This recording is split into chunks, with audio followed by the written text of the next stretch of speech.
प्रणाम सब गोटे के। हम शालिनी झा अर्चना झा के चैनल में सब गोटे के स्वागत है। तो आई किछ लोग मांग केलखिन है जे पंचमी और मधुश्रावणी मतलब पंचमी से लऽ कऽ मधुश्रावणी तक में जे कथा के अचरी होइ छै बिनी से सुनबऽ ले। तो हमारा वह कोशिश और प्रयास है जे अहाँ सबके सुनाबी और सब गोटे जैसे से सुनू और सब एहि बाती के जैसे से मतलब रात के सुतऽ काल में पढ़ कऽ आ सुतऽ के चाही गोर लागि कऽ। तो सुनू अहाँ सब ई बिनी। जहिया सब भ गेल मन मनहारे बिसहर खसली सामन हारे कानत गौरा तोरे डारि हे दिया बिसर राखू नारि आब तू लेली सकल शरीर घम गेल बिनी बिनी हे विश्वकर्मा देलन देव तुतल के देखा देलन सामल बारी हरे परेखी बिनी गुनी कहे बिसेखी राते राते रागज मोती मुक्ता लाट पात के थोपी हे बिनीति बीना सायर गुहा गहा पलटा दिया नार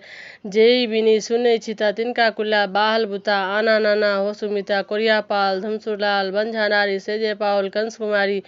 सोना साखा राता पीरा बरख लाग जीवे तुरकंता सुन्नाहर कौन दैदान बर मान बर सत्य बर सुहाग बर आधा सान जगत गोसान मधात राजा के बेटी जुगे कुमरक बहन सर्व कुसुमाप्ति दे के 5 पुत्र कोइख धरु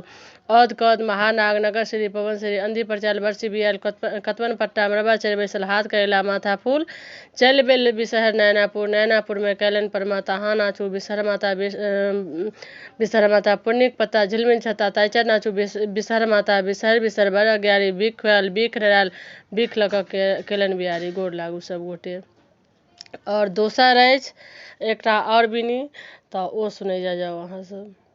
दिप भारा जागू भारा मोती मानी भरू घारा नाग बढ़े नागिन बढ़े बासुकी राजा बाप बढ़े बस कैन माय बढ़े खोना मोना मामा बढ़े बाल बसंतन भैया बढ़े डारी खोरी मौसी बढ़े आशा बड़ी पिसी बढ़े जिनके प्रसाद सोना कटोरा में दूध भात खाए ब्रह्मा के देल कुदाय विष्णु चांचल बाट एही बाटे एता ईश्वर महादेव परत गरुड़क ठाठ आस्तिक आस्तिक गरुड़ गरुड़।